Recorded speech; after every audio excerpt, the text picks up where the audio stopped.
The good thing is I get like 20 plus LP, so it's fast. It's easy to climb with that. I only lose like 12, so squishy. Pay like at least in. Like my most common match. Alrighty. Okay, let me screen share with you now. How does one do this? God, it's been a while since I've coached anyone. You go on when you click on our call, you click the plus sign, and it says like add participants, send files. Oh yeah, there we go. Share screens. Yeah. Gotcha. Okay.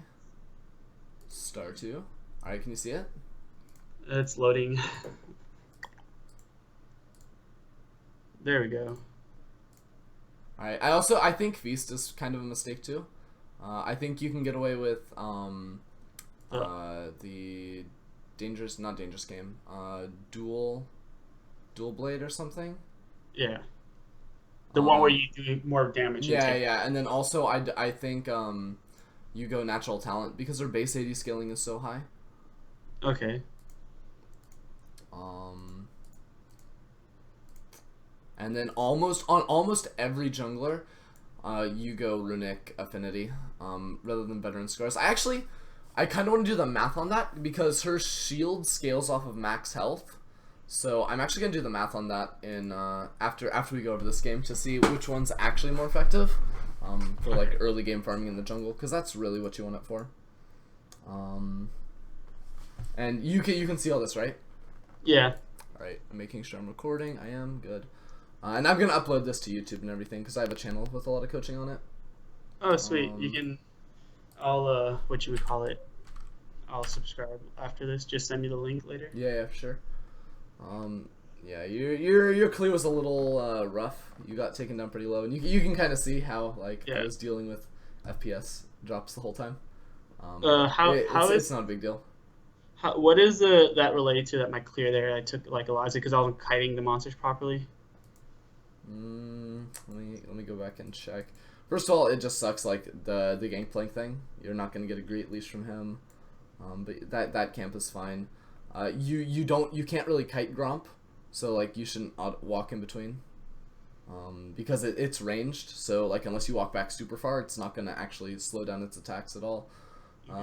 Here, your E, does it catch all three? I believe it does. But that's okay, and this is good. Where you're checking mid lane because your plan was already to gank mid lane. Because of just how Talia works, everything worked out nicely. On the actual blue buff, your clear was a little rough. Because like after wolves, you're fine on HP, but like here, your first E needs to hit all 3 minions. And like you should be kiting this camp. You need to be kiting blue buff back, over towards the left, to line up the 3-hit. But it's not the end of the world. And like, see, like you're kiting it, but you're not actually kiting it. Like you're still standing like right on top of it, through the kite. And you also smite it late. Okay. Alright, now we're gonna watch mid. I'm not sure if you actually needed to flash here. Like I said, don't be afraid to flash. But yeah, you didn't need to flash. You could have held it. I mean, obviously, like it makes sure that there's no room for Talia to flash away from it. But I wouldn't like give like a player this MMR that much respect. Honestly. Okay.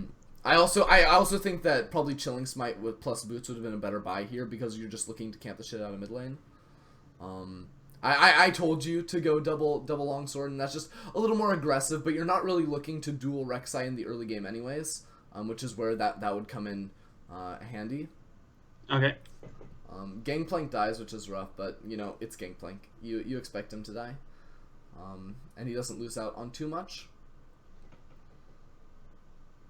I mean, yeah, Gangplank just needs to get to his items. Yeah.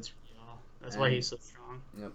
And this whole gank here, like you probably could have gone just straight red buff into middle lane, but this will give you level 4 plus the Raptors to make sure you're absolutely safe with the red buff as well.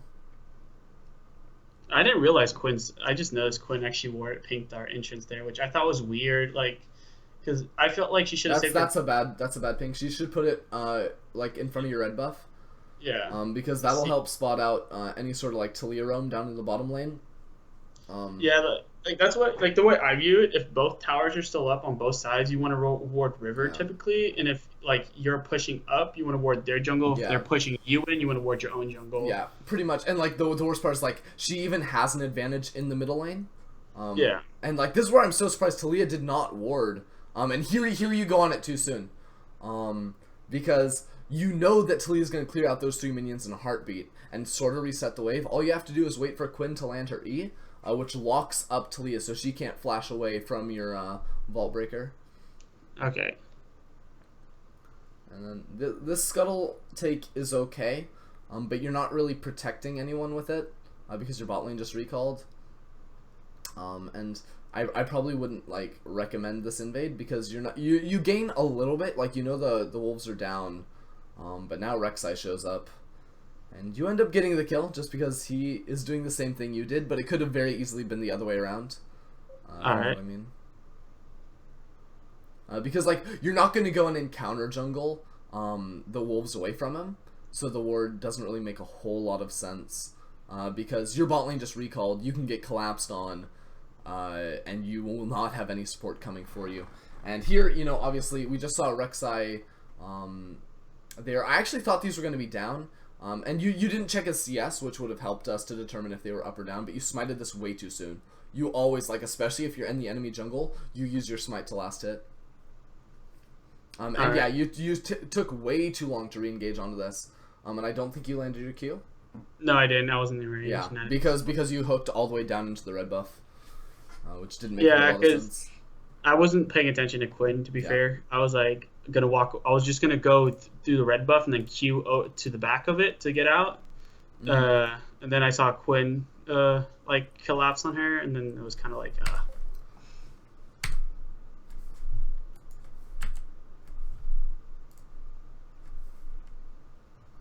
You call here. You just buy the extra longsword because there's nothing else to really fill your inventory. And this is the game. This is when the game is like going really well for you. You could have also probably Black Cleaver would have been better. Not necessarily because like they're not going to build a whole lot of like armor against you like early game, which is why I thought Youmu's would work out better. But it just ended up being that you needed the extra HP to survive. You could have also just sat on the longsword in retrospect. Just gone dead man's Guardian Angel. You probably if it's that early, you probably don't need Guardian Angel third item. You probably go like Spirit Visage or Banshee Veil. Okay. Because Black Cleaver would still give me at least like the health and still some armor pen. And the CDR, which is really important on her ulti. 20% is nothing to laugh at. And we would don't forget to we'll revamp your rune page after this too. Yeah. Oh yeah. Yeah. I did. Alright, so here, okay, warding blue is bad. Like I told you to, I think, but like you should have just checked Talia, to know if she had it or not, and then you wouldn't have had to waste your time going over there. Because now, like, you should already be level 6. Like you played the early game really well so far, minus like a couple of trips into the enemy jungle, over by that blue buff. But other than that, it's been really nice. This is a great timing on blue buff because you're looking to level up to 6 and gank immediately, and having the blue buff, having that extra 10% CDR, means it'll come up that much sooner. Yeah. Earlier when you saw me queue over like that little thing by mid, I didn't want her to see me mid lane. That's the only reason I did that, to like, so I don't know where I was going. I don't actually remember that. Oh, after I wore the blue. Oh, gotcha. Yeah, that's okay. And yeah, here, as soon as Rek'Sai makes his presence known in the bot lane, you just immediately go into his jungle. Especially because Talia's down there too, and because Gangplank just got to kill top lane. There's no opportunity for you to gank anywhere. It's just farm time. Because there's no way for you to rotate down to the bot lane. It's not like it's an Infernal Drake that you really want to fight over.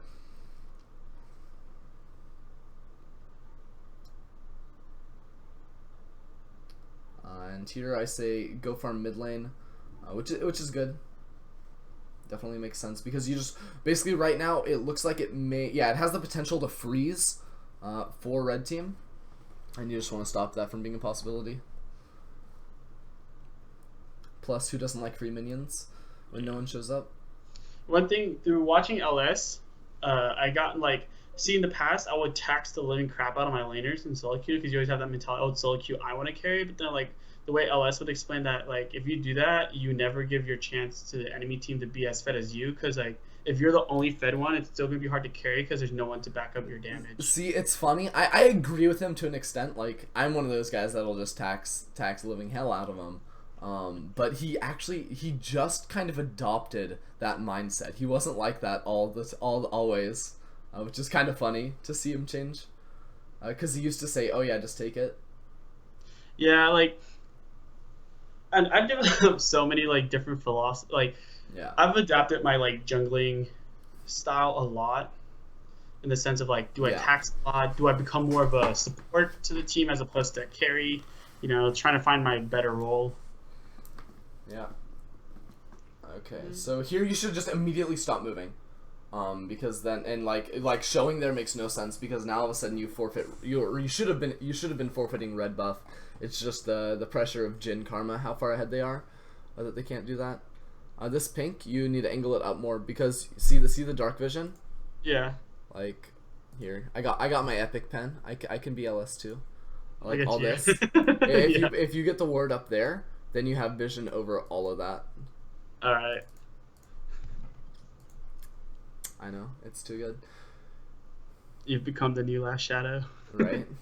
The master. You could call The yourself apprentice comes the master. or CF for Christy Fearson. This is an awkward counter gank in the bot lane. You probably could have been there a little bit sooner, if you just like skipped out the last couple wolves, or the last couple red buff like mini creeps. Yeah. But like this whole push down here makes relatively no sense. Like this is when, like, if Quinn rotates straight into the mid lane here, she gets such an advantage, because Talia just wasted her ulti to get down there. And like, yes, I think they pick up a kill onto Morgana or someone. But like, it's, again, like you hear LS talk about it all the time. It's very coin flippy, going for that play. Whereas there's a ton of standing gold, and she could probably take down that mid tower, if not just put a ridiculous amount of pressure down on it. And like staying here just makes no sense. Like, you're not gonna siege down this tower. All right.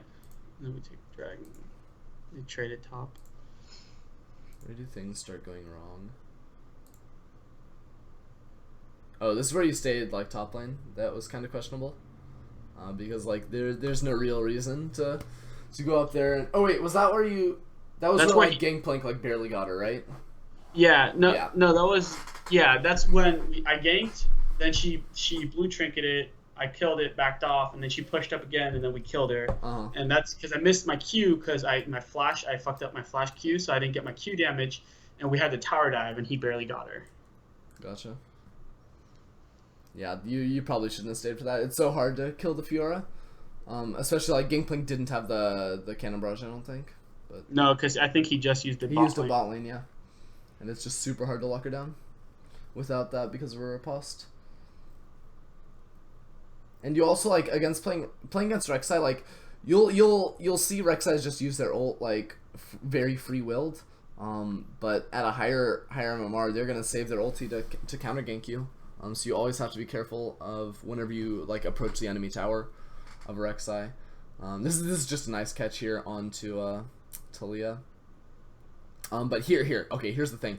Now you need to stop looking at yourself. You don't matter. You need to be watching bottom lane to figure out exactly, like, what has Black Shield even been used. You start channeling Q before you even see the enemy, and that's where you should have gone onto the Rek'Sai, rather than pushing forward. Then you get stunned up, taken down.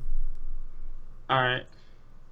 I'll focus more on that next game than trying to not like keep the camera on myself all the time. Especially like you can keep it on yourself, like, I mean sometimes, but like especially when you're going in for a gank, you don't matter. The positioning of the enemy team matters.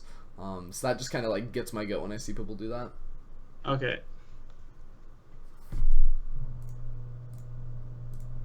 The rest of the game goes pretty smoothly. I think you have one more death. Yeah, we'll check this one out. Yeah, and then I made the mistake where. Oh yeah, when you go on Fiora. So yeah, just like like right about now when you realize the tower's going down, like now, like you know you can't do it, and then you just sack this whole lane. You also left click her. See how now you can see your items. She has like finished Black Cleaver plus Tiamat. Like you can't mess with that when she has 2 levels on you. tower. She gets bottom. We get blue. Oh, this is risky. This is very risky. That's where I had like I know with there I had like massive FPS drops. Yeah. Where I remember this. Yeah, I had like so massive like out of nowhere all of a sudden Rek'Sai was like somewhere else. I was like, okay. Yeah, no, this is like your team literally should have just sacked Karma, but Quinn has a god complex, and now you're on Peel Duty. Like you're backing off here, but I think you could have definitely been up close and personal on the Fiora. Gangplank ends up getting her, and now you just have to like you're kind of skirting up there. That's because like I'm not used Gangplank to, like, is also pretty bad here, because he tries to go for the long con. No, that's actually your fault. He made a good choice to go for that. No, yeah, that was my bad. Yeah, because you followed forward. If you just wait, then you know Gangplank's gonna get there in time to take her out.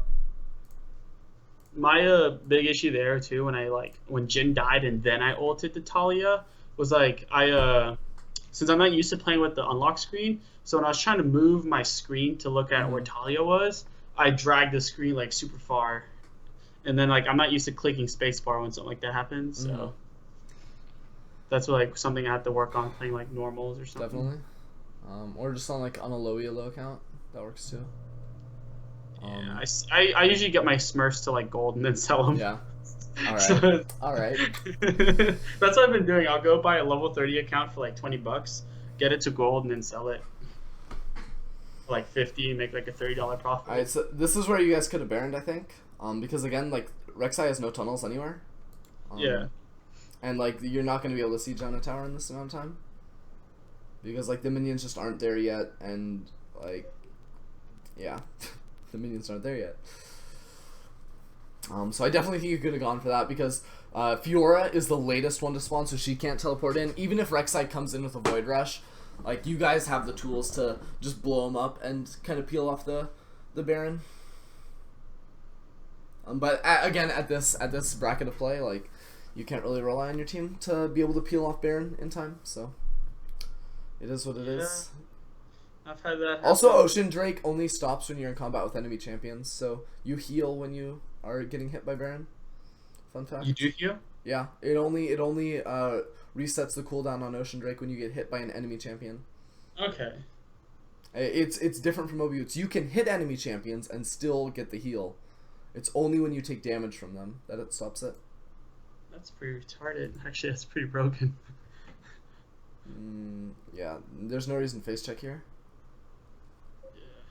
You end up turning it If we weren't around. so far ahead, this would have been like the issues where most of my tests start racking up. And like you re-engage here, but like look where Gangplank is, and I have a different like video thing that I can look at next game that won't like black out the screen. But like Lucian dies, yeah, but like. I don't know, like Gangplank isn't anywhere close. You guys are ahead enough that it doesn't really matter. But like you have to be aware of all that stuff going in. And like again, like you need to be turning on Fiora here. There's no reason to be chasing down this Morgana. She can just kite you for days, and you just have to try. You have to try and keep your team alive, because they're the ones that are going to be hitting this this inhibitor. Okay. That's where we took the red and then kind of did something. It's pretty methodical from here on out. Just like here, you play around the Baron. You don't leave. You stick around this because bot lane is shoving in. They're losing 3 waves to that tower right now. That's like 600 gold, 600 or more. That's nice ulti there. Because again, there's no Fiora just yet. And now you chase down. That's game. All right. Good stuff. You ready for another game? Of course. All right. Start sharing my screen.